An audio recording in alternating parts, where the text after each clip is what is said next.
तर नमस्कार विद्यार्थी मित्रांनो, सगळ्यात अगोदर kinetic theory of gas and रेडिएशनच्या पहिल्या व्हिडिओमध्ये तुमचं सगळ्यांचं मनापासून स्वागत आहे. काही बदलल्यासारखं वाटतंय का? हां, बिलकुल. तर भाषा बदलली आहे.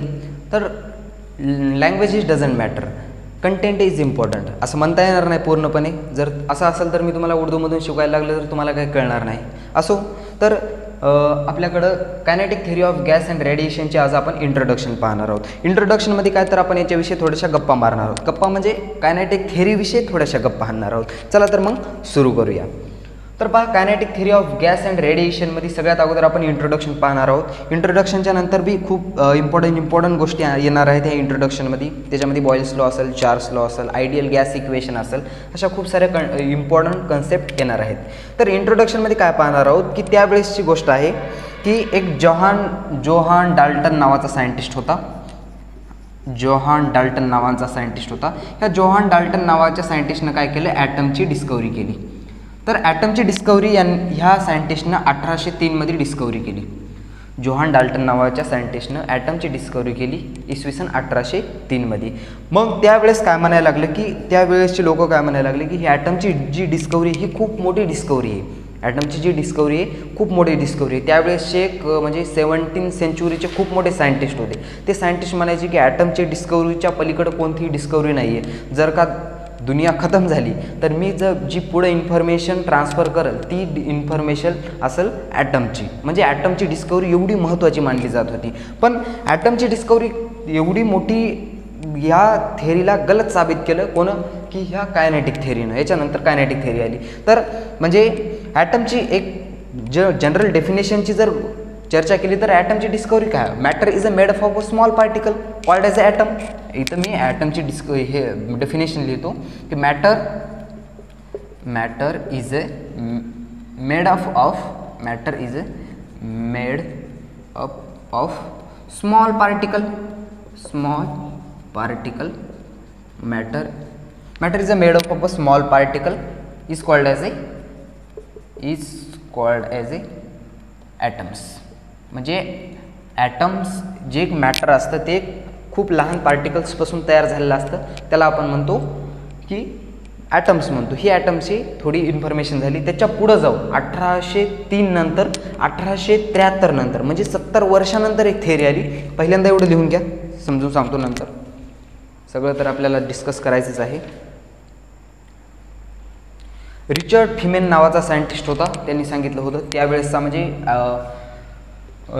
तो एक स्मॉल पार्टिकलची विषयी जे डिस्कवरी केलेली असते त्याला काय म्हणतात लक्षात येत नाही आहे माझ्या, पण असो. आता याच्यानंतर एकदम 70 वर्षाच्या नंतर एक 1803 नंतर 70 वर्षानंतर 1873मध्ये एक थेअरी आली जिचं की नाव होतं कायनेटिक थेअरी. तर कायनेटिक थेअरी काय म्हणायची की हे ॲटम्स किंवा मॉलिक्युल्स फक्त नसतातच. म्हणजे कायनेटिक थेअरी काय म्हणायची? हे ॲटम्स किंवा मॉलिक्युल्स हे फक्त नसतातच, तर ते कॉन्स्टंटली मोशन करतात. आता मोशन कोणते पार्टिकल्स करतात? आपल्याकडे मॅटरच्या 3 कंडिशन असतात. एक असते सॉलिड, दुसरी असते लिक्विड आणि तिसरी असते गॅस. सॉलिडचे पार्टिकलची जर चर्चा केली तर सॉलिडचे पार्टिकल एकदम घट्ट बसलेले असतात, ते असे फिरायला त्याला जागा नसते. त्याच्यानंतर लिक्विड थोडे मोशन करतात आणि गॅस असे खूप सारे मोशन करतात. म्हणजे त्याला एक लिमिट नसते, ती कशाही प्रकारे मोशन करायला लागतात. मग ॲटम्स हे मॉलिक्युल्स हे कॉन्स्टंटली मोशन करायला लागतात. आणि कोणत्या याचे मोशन करायला लागतात? फक्त गॅसचेच सातत्यानं मोशन करतात. त्याच्यामुळे आपण शिकतोय कायनेटिक थेअरी ऑफ गॅस. लक्षात यायले आपण गॅसचीच कशामुळे स्टडी करतोय? ते तुम्हाला म्हटलं ना, ते एक सायंटिस्ट होते जोहान फिचर्स नावाचे. त्याने एक म्हणजे क्वांटम फिजिक्सचे सगळ्यात मोठे सायंटिस्ट होते त्यावेळेस ते. आता इथं काय झालं, 1873 नंतर एक थेअरी आली कायनेटिक थेअरी ऑफ गॅस. आणि ते म्हणजे ही जी थेअरी दिली ही थेअरी खूप साऱ्या सायंटिस्टने दिली, पण जनरली 2 सायंटिस्टची नावं यासोबत जोडलेली असतात. आणि त्या सायंटिस्टची नावं म्हणजे मॅक्सवेल आणि बोल्ट्झमन. ते आपण पुढं पाहणार आहोत. या दोघांचे पण मॅक्सवेल आणि बोल्ट्झमन हे मॅक्सवेल आणि बोल्ट्झमन नावाच्या सायंटिस्टचं मोठं योगदान होतं ही कायनेटिक थिअरी ऑफ गॅस देण्याविषयी.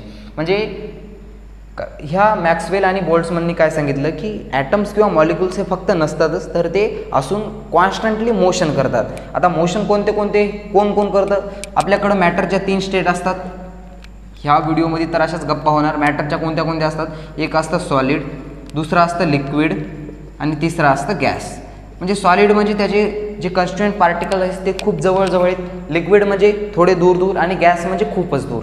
मग ह्या गॅसचे पार्टिकल खूपच दूर असतात आणि ते सातत्यानं मोशन करतात. त्याच्यामुळे त्या गॅसच्या छोट्या छोट्या मॉलिक्युलची जी स्टडी केली जाते त्यालाच म्हणतात कायनेटिक थेअरी. कळतंय? आता त्याच्या पुढं जाऊन हे कायनेटिक आपण जनरली जे गॅस असतो त्या गॅसचा म्हणजे जनरल प्रॉपर्टीविषयी अभ्यास करतो. तर त्याच्या ॲक्च्युअल प्रॉपर्टीविषयी जर अभ्यास केला तर ते थोडं आपल्याला म्हणजे तिथं काही अझम्पशन येणार. ते अझम्पशन मी तुम्हाला पुढं सांगणारच आहे. पण जनरल प्रॉपर्टीविषयी त्याचा याच्यामध्ये अभ्यास केला जातो. तर याच्यानंतर आपण मीन फ्री पाथ काय असतो ते पाहूया. इथपर्यंत थोडंसं लिहून घ्या. मीन फ्री पाथ पाहू काय असतो. झालं लिहून एवढं? पाहणार मीन फ्री पाथ काय असतो. मीन फ्री पाथ पहा काय असतो. आता हे याचं तर काम झालेलं आहे.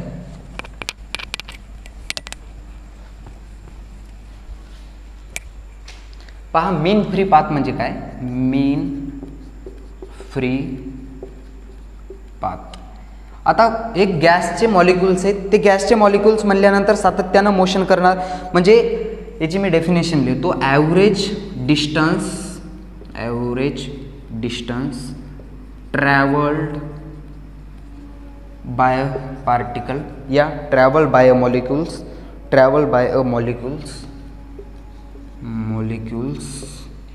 Between 2 successive collision. म्हणजे काय असतं इकडं बघा. Average distance travel by molecules between 2 successive collision म्हणजे आता हे स्मॉल पार्टिकल्स आहे. हा पार्टिकल्स इकडं मोशन केला आणि हा पार्टिकल मोशन केल्याच्या नंतर ह्या मॉलिक्युल्सवर आदळला.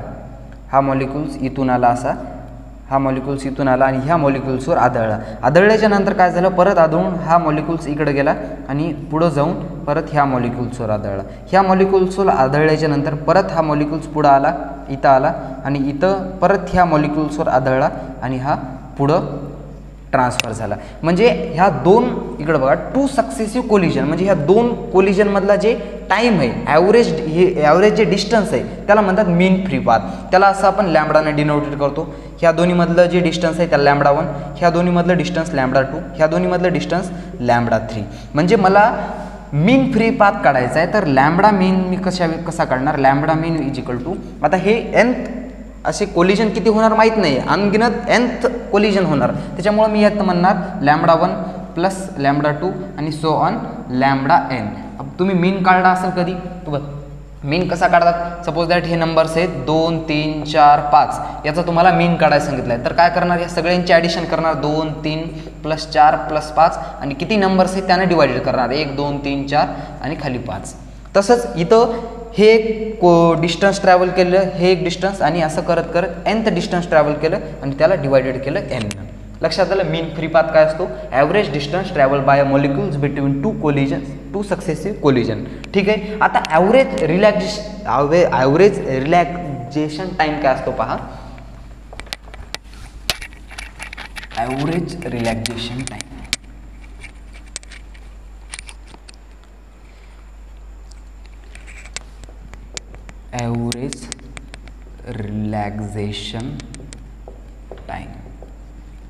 म्हणजे इथं पण तेच आहे. ॲव्हरेज टाइम किती लागला, average time period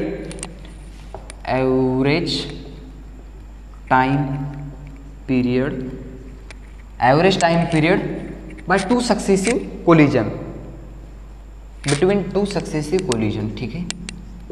between 2 successive collision. ठीक आहे. आता इकडं पहा, हा मॉलिक्युल्स इथून इथपर्यंत आला, इथून इथपर्यंत येण्यासाठी याला टाव म्हणतात. ॲव्हरेज रिलॅक्झेशन टाईमला काय म्हणतात, टाव. आता हा मॉलिक्युल्स ए पासून ते बी पर्यंत येण्यासाठी त्याला काहीतरी टाईम लागला, मी त्याला म्हणलं T1. इथून इथपर्यंत जाण्यासाठी काहीतरी टाईम लागला T2. परत इथून इथं जाण्यासाठी त्याला काहीतरी टाईम लागला T3. आता मला याचा ॲव्हरेज काढायचा आहे. परत ॲव्हरेज कसा काढणार, आता इथं टाव मीन काढायचं आहे मला. टाऊ मीन काढण्यासाठी ह्या सगळ्याची ॲडिशन करा, टाऊ 1 प्लस टाऊ 2 असे करत करत करत nth आहे टाऊ 1 आणि डिवायडेड बाय n, याला म्हणतात टाऊ मीन म्हणजे ॲव्हरेज रिलॅक्सेशन टाईम. इथून इथपर्यंत येण्यासाठी ह्या पार्टिकलला मध्ये काहीतरी रिलॅक्स केला, आराम केला, मग ते किती केला तर हा आता आपल्याला सांगता येत नाही की हे एवढं कोलिजनचं डिस्टन्स आणि एवढ्या कोलिजनचं डिस्टन्स सेमच असेल असं नाही होणार की हा मॉलिक्युल्स थोडा पुढं जाणार, परत तिथं कोलिजन होणार आणि तिथं हळू कोलिजन होणार किंवा फास्ट कोलिजन होणार, याच्यावर ते पुढं किती डिस्टन्स कापणार याच्यावर ते डिपेंड असणार. जर स्पीडनं जर कोलाईड झाला तर ते डिस्टन्स जास्त असेल, कमी स्पीडनं जर कोलाईड झाला तर त्याचं डिस्टन्स थोडं कमी असेल. म्हणजे आपण हे जे रिलॅक्सेशन टाईम आहे ते सगळीकडे सेम नसणार आहे, त्याच्यामुळे आपण त्याचं काय घेतो, ॲव्हरेज घेतो. ठीक आहे, इथपर्यंत लिहून घ्या. त्याच्या पुढं जाऊ, थोडं पाहू. झालं इथपर्यंत लिहून, चलणार पुढं थोडं. ठीक आहे, आता पहा ह्या ज्या गोष्टी करतोय आपण ह्या कितीच्या आहेत, 1873च्या. आता एकदम 1873च्या गोष्टी खूप झाल्या. आता आपल्याला काय करायचं आहे, थोडंसं मागं यायचं आहे. मागं म्हणजे 1-2 वर्ष नाही, एकदम 1600मध्ये, 1661मध्ये. चला तर मी तुम्हाला घेऊन जातोय 1661मध्ये. आणि 1661मध्ये काय घडलं होतं पहा.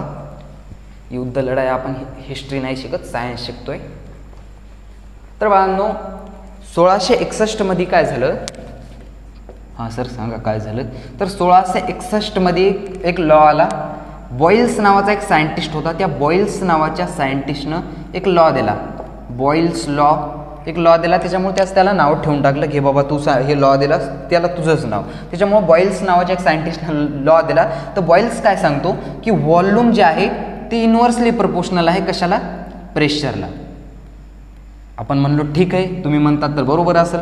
काय असेल इथं, म्हणजे ॲट कॉन्स्टंट टेम्परेचर, म्हणजे इथं टेम्परेचर, ॲब्सोल्यूट टेम्परेचर तिथं कॉन्स्टंट असलं पाहिजे. आणि तिथं जर तेव्हा म्हणजे एक कंटेनर आहे आणि त्या कंटेनरमध्ये गॅस भरला आणि त्या गॅसला कॉन्स्टंटली टेम्परेचर दिलं तर त्याचा जर का व्हॉल्यूम वाढवला तर प्रेशर कमी होते, असं सांगते बॉईल्स लॉ. म्हणजे त्याचा जर ग्राफ काढला आपण व्हॉल्यूम वर्सेस प्रेशरचा, तर तो ग्राफ असा येतो.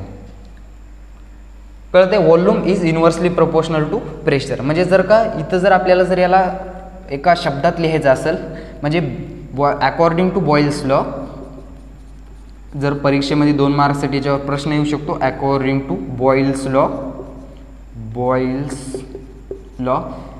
Volume of a gas is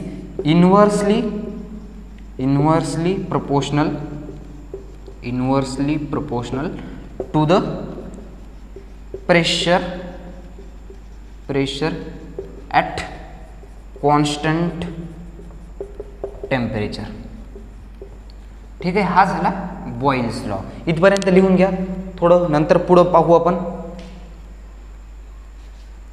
ठीक आहे, 1661मध्ये गॅसची स्टडी होत होती आणि तिथं आला बॉईल्स लॉ. बॉईल्स लॉनं थोडी स्टडी केली आणि त्याला असं पाहायला भेटलं की volume is inversely proportional to pressure at constant टेम्परेचरला. मग त्यांना अशी थेअरी दिली, आपल्या डोक्याचा ताण वाढवला. त्याच्यानंतर आपण थोडं पुढं गेलो, एकदम 1783मध्ये अजून थोडं पुढं गेलो. तर त्या 1783मध्ये एक चार्ल्स नावाचा सायंटिस्ट आला. त्या चार्ल्स नावाच्या सायंटिस्टनं सुद्धा एक गॅसविषयी स्टडी केली आणि एक लॉ काढून दिला आपल्याला. सगळ्यांनी लॉ काढून दिले आणि आपण उरलो अभ्यासाला. ठीक आहे, गोष्ट आहे बाळांनो 1783मध्ये काय झालं, चार्ल्स नावाचा एक सायंटिस्ट आला आणि त्या चार्ल्स नावाच्या सायंटिस्टने एक लॉ दिला आणि त्याचं त्याला नाव ठेवून टाकलं चार्ल्स लॉ. तर चार्ल्स लॉ काय सांगतो पहा इकडे जरा.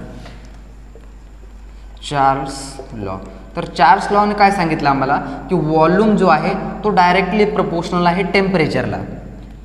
व्हॉल्यूम जे आहे ते डायरेक्टली प्रपोर्शनल आहे टेम्परेचरला ॲट कॉन्स्टंट प्रेशर. म्हणजे व्हॉल्यूम वर्सेस याचा जर तुम्ही ग्राफ काढला तर तो ग्राफ तुम्हाला असं पाहायला भेटेल की व्हॉल्यूम वर्सेस टेम्परेचरचा. म्हणजे जसं जसं टेम्परेचर वाढायले तसं तसा व्हॉल्यूम पण वाढायला. तर आपण याला असं म्हणू शकतो, याला लिहिते वेळेस असं लिहू शकतो याला पाहून की अकॉर्डिंग टू चार्ल्स लॉ काय सांगते, volume of a given gas is directly proportional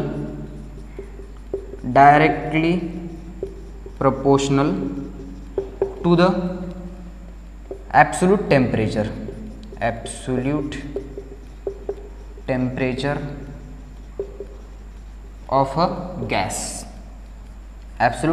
of a gas at constant. असं तुम्हाला लिहिता आलं पाहिजे. तुम्ही एवढे मोठे झालात म्हणजे तुम्हाला लिहिता येते, बरोबर आहे ना. कॉन्स्टंट प्रेशर, ठीक आहे. हा झाला चार्ल्स लॉ काय म्हणते, व्हॉल्यूम इज डायरेक्टली प्रोपोर्शनल टेम्परेचरला. म्हणजे व्हॉल्यूम वर्सेस टाइमचा जर ग्राफ काढला तर असा स्ट्रेट लाईनमध्ये येतो. म्हणजे जसं जसं व्हॉल्यूम वाढते तसं तसं टेम्परेचर वाढतं. यालाच म्हणतात फिजिक्समध्ये डायरेक्टली प्रोपोर्शनल. म्हणजे according to Charles law volume of a gas is directly proportional to the absolute temperature of a gas and constant pressure. तर आपल्याला आपण ह्या दोघांचं जे लॉ आहेत, ह्या दोघांच्या लॉला जर आपण मिसळलं एका जागेवर तर आपल्याला काय पाहायला भेटते ते पहा जरा. एक सुंदर असं डेरिव्हेशन आपल्याला पाहायला भेटते. त्याच्यामध्ये JEE लेवलचे क्वेश्चन तुम्हाला विचारले जाऊ शकतात. कसे विचारले जाऊ शकतात, आपण एक ट्रायलसाठी एक क्वेश्चन पण घेऊ.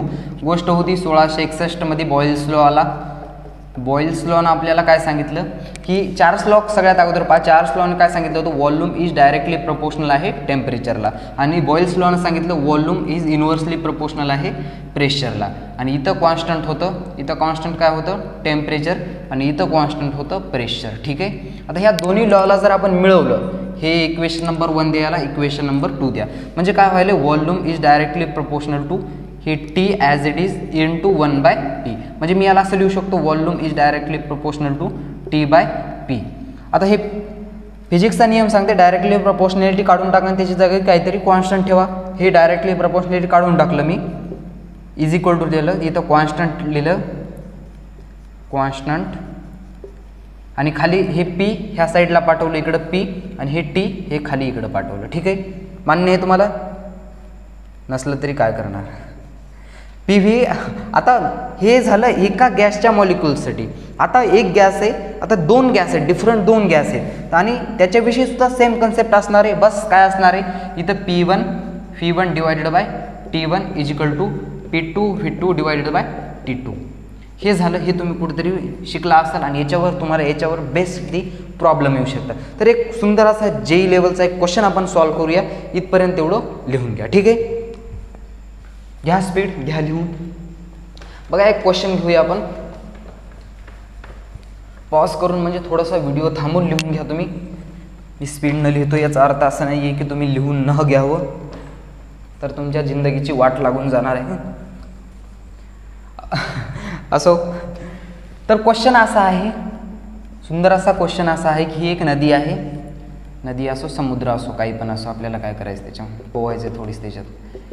हे एक रिव्हर आहे, आणि इथे एक असा एक एअरचा गॅसचा मॉलिक्युल्स आहे, ठीक आहे. इथं गॅसचा मॉलिक्युल्स आहे ह्या, आणि हे गॅसचा मॉलिक्युल्स किती खाली आहे, या नदीच्या तळाला आहे तो आहे 40 मीटरवर नदीच्या बुडाला, ठीक आहे. तो नदीच्या बुडाला 40 मीटरवर मध्ये आहे, म्हणजे H हाईटवर, नदीच्या H हाईटमध्ये 40 मीटरपर्यंत तो खोल आहे. आता इथं त्याचा जे व्हॉल्यूम आहे, इथं सपोज दॅट मी म्हणतो व्हॉल्यूम V1 म्हणतो त्याला, ते आहे 1 सेंटीमीटर क्यूब, आणि इथलं टेम्परेचर T1 आहे ते आहे ते घ्या 17 डिग्री सेल्सिअस, ठीक आहे. किंवा थोडंसं व्हॅल्यू चेंज होणार आणि आन्सर केलं त्यांना, त्याच्यामुळे मी ॲडजस्ट घेतो 12 डिग्री सेल्सिअस. आणि इथलं जे एकदम वरचं जे टेम्परेचर आहे T2 ते आहे 27 डिग्री सेल्सिअस, ठीक आहे. ते आहे 27 डिग्री सेल्सिअस. आणि हा जे लिक्विडचा जे गॅसचा जे मॉलिक्युल्स आहे, हा काय होणार, असा वर जाणार, आणि वर गेल्याच्या नंतर याचा व्हॉल्यूम इथं V2 किती आहे, हा असा प्रश्न आहे. करता येईल तुम्हाला. आणि ऑप्शन देतो मी. ऑप्शन आहे 1 सेंटीमीटर क्यूब, ऑप्शन बी आहे 5 सेंटीमीटर क्यूब, ऑप्शन सी आहे 10 सेंटीमीटर क्यूब, ऑप्शन डी आहे 15 सेंटीमीटर क्यूब. असं तुम्हाला प्रश्न आहे. एक मॉलिक्युल्स आहे 40 मीटर नदीच्या बुडाला आहे आणि त्याचा व्हॉल्यूम तिथं आहे 1 सेंटीमीटर क्यूब. तर तो वर गेल्याच्या नंतर त्याचा व्हॉल्यूम किती राहील, तर इथं टेम्परेचर चेंज व्हायले. तर तुम्ही लक्षात घ्या एक गोष्ट की इथं जे मॉलिक्युल्स आहे ह्या मॉलिक्युल्सवर त्याच्यावर जे पडणारं प्रेशर आहे ते किती आहे. इथं पडणारं प्रेशर किती आहे, प्रेशर इथं P1 म्हणतो मी, ते प्रेशर आहे फक्त ॲटमॉस्फिअर असल्यामुळं ॲटमॉस्फेरिक प्रेशर P0 आहे वर. आणि इथं प्रेशर P2 किती आहे, इथं प्रेशर किती आहे, ॲटमॉस्फेरिक प्रेशर प्लस H हाईटपर्यंत खाली आलात.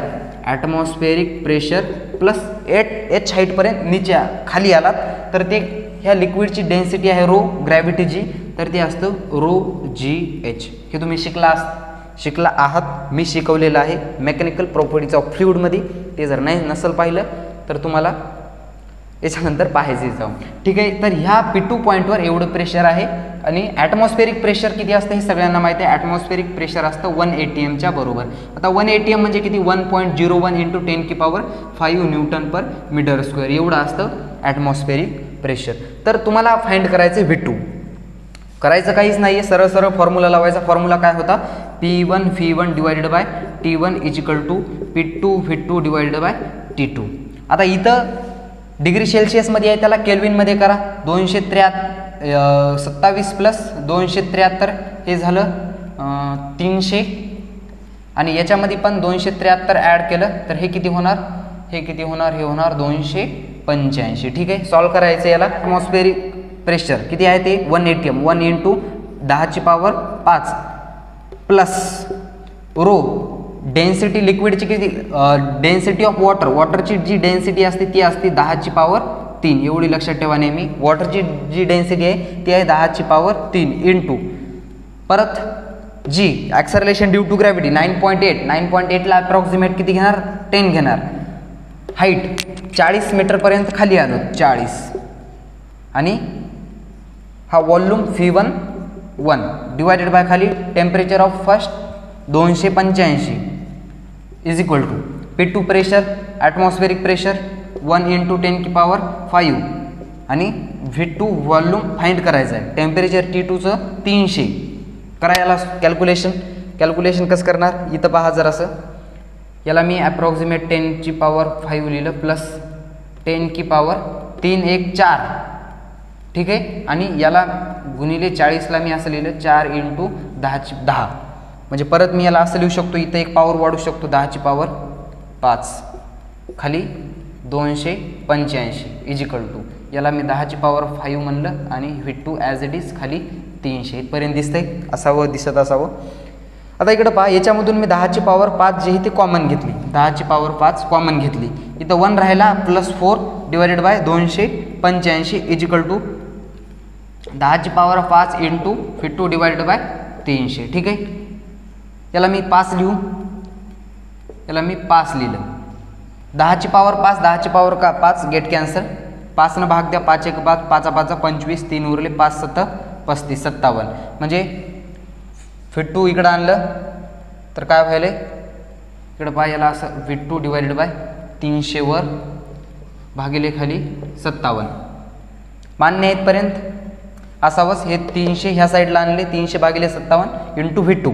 काय करणार याला, कसं सॉल्व करणार, याला मी ॲप्रॉक्सिमेट 60 लिहू का, अप्रॉक्सिमेट आन्सर येणार 0 से 0 कॅन्सल, 6 × 5 = 30 म्हणजे V2 = 5 cm³. असा ऑप्शन कोणता आहे, option number B is the correct answer. पहा 1 cm³ हा म्हणजे खूप दूर आहे आणि इकडं 10 cm सुद्धा खूप दूर आहे. म्हणजे ॲप्रॉक्सिमेट आन्सर काय असणार आहे 5 cm³. तर अशा प्रकारचे क्वेश्चन तुम्हाला JEE लेवलला विचारू जाऊ शकतात, CET लेवलला विचारले जाऊ शकतात. तर त्याच्यानंतर अजून थोडं पुढे गेल्याच्यानंतर आपल्याला पाहायचं याचा स्क्रीनशॉट घ्या पहिल्यांदा. त्याच्यानंतर बाळांनो आपल्याला पाहायचे अव्होगॅड्रोज हायपोथेसिस. गोष्ट आहे 1811ची.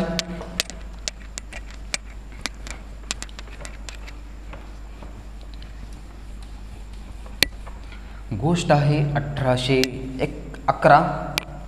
अव्होगॅड्रोज हायपोथेसिस नावाची एक कन्सेप्ट आली, ती पण व्हॉल्यूम विषयी सांगत होती. काय सांगत होती पहा, गोष्ट आहे 1811 की 1811ला आलं अहोगॅड्रोज हायपोथेसिस. अहोगॅड्रोज हायपोथेसिसमध्ये काय सांगितलं जात होतं की इथं दोन गोष्टी कॉन्स्टंट आहेत ॲट कॉन्स्टंट काय एक म्हणजे टेम्परेचर आणि दुसरा म्हणजे प्रेशर आणि व्हॉल्यूम. प्रेशर आणि टेम्परेचर या दोन गोष्टी इथं कॉन्स्टंट होत्या. आणि म्हणजे इथं काय होतं, इक्वल व्हॉल्यूम ऑफ ऑल, इकडं पहा, equal volume of all gases contain equal number of molecules.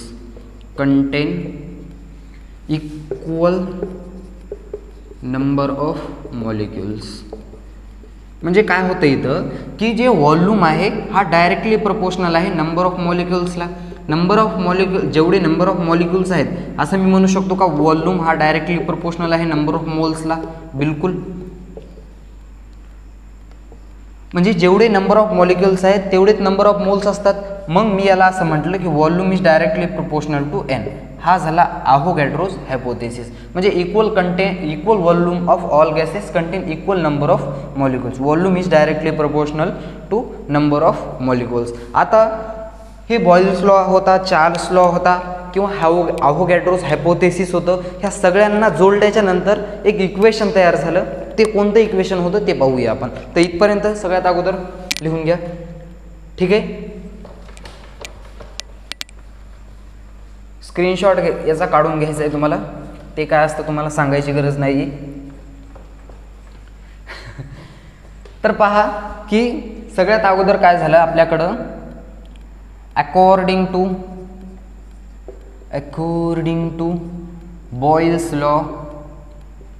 Law काय सांगते, जे की आला 1661 मध्ये. बॉयल्स लॉनं आम्हाला सांगितलं की व्हॉल्यूम हा युनिव्हर्सली प्रोपोर्शनल आहे प्रेशरला ॲट कॉन्स्टंट टेम्परेचर. त्याच्यानंतर आला अकॉर्डिंग टू चार्ल्स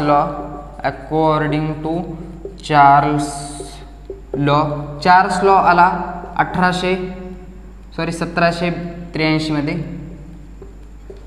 आणि त्याने आम्हाला सांगितलं की व्हॉल्यूम हा डायरेक्टली प्रोपोर्शनल आहे टेम्परेचरला आणि इथं कॉन्स्टंट आहे प्रेशर.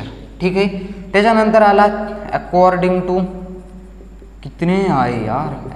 To अहोगॅड्रोज hypothesis.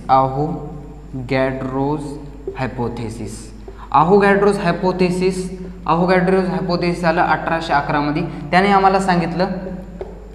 आम्हाला काय सांगितलं की व्हॉल्यूम हे डायरेक्टली प्रोपोर्शनल आहे नंबर ऑफ मॉलिक्युल्सला. म्हणजे ह्या तिन्ही इक्वेशनचा जर अभ्यास करता तुम्ही केला असेल, याला इक्वेशन नंबर 1 द्या, याला इक्वेशन नंबर 2 द्या आणि याला इक्वेशन नंबर 3 द्या. आणि इथं काय कॉन्स्टंट होतं, ॲट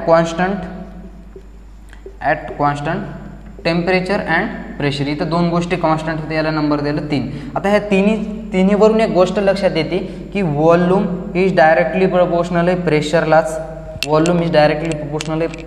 युनिव्हर्सली प्रोपोर्शनल आहे प्रेशरला. व्हॉल्यूम हा डायरेक्टली प्रोपोर्शनल आहे टेम्परेचरला. व्हॉल्यूम हा डायरेक्टली प्रोपोर्शनल आहे नंबर ऑफ मोल्सला. असं मी म्हणू शकतो. ह्या तिघांना वाटून दिलं, याची वाटणी यांचा वडील आहे, हा मुलगा याच्यासोबत जाणार, हा मुलगा याच्यासोबत जाणार आणि हाच वडील याच्यासोबत सुद्धा जाणार. ठीक आहे. म्हणजे मी याला असं लिहू शकतो. आणि फिजिक्सचा नियम सांगते डायरेक्टली प्रोपोर्शनॅलिटी काढून टाका, त्याच्या जागी काहीतरी कॉन्स्टंट टाका. तर त्याच्या जागी मी कॉन्स्टंट टाकतोय इजिकल टू आर. हे आता आर काय आहे, R is a gas constant. इथं NT ॲज इट इज आणि खाली आहे P. हे P ह्या साईडला पाठवलं तर झालं PV इजिकल टू स्मॉल लेटर्स अगोदर लिहिलं, हे झालं N आणि हे झालं RT. तर याला म्हणतात बाळांनो PV इजिकल टू NRTला याला म्हणतात आयडियल गॅस इक्वेशन. कळतंय? याला म्हणतात आयडियल गॅस इक्वेशन. P आहे प्रेशर ऑफ गॅस, P आहे व्हॉल्यूम ऑफ गॅस, N आहे नंबर ऑफ मोल्स, R आहे गॅस कॉन्स्टंट ज्याचा की व्हॅल्यू कॉन्स्टंट असते, T आहे ॲब्सोल्यूट टेम्परेचर. ठीक आहे इथपर्यंत. तर ही झाली याच्या कायनेटिक थिअरी ऑफ गॅस विषयी इंट्रोडक्शन. तर याच्यानंतर येणार खूप बढियाचे डेरिवेशन असे सुंदर ते तुम्ही पाहण्यासाठी त्याची वाट पाहा तोपर्यंत. आणि ह्या व्हिडिओला देऊ इथेच फुल स्टॉप. तोपर्यंत अभ्यास करत राहा आणि तुम्हाला खूप ऑल द बेस्ट.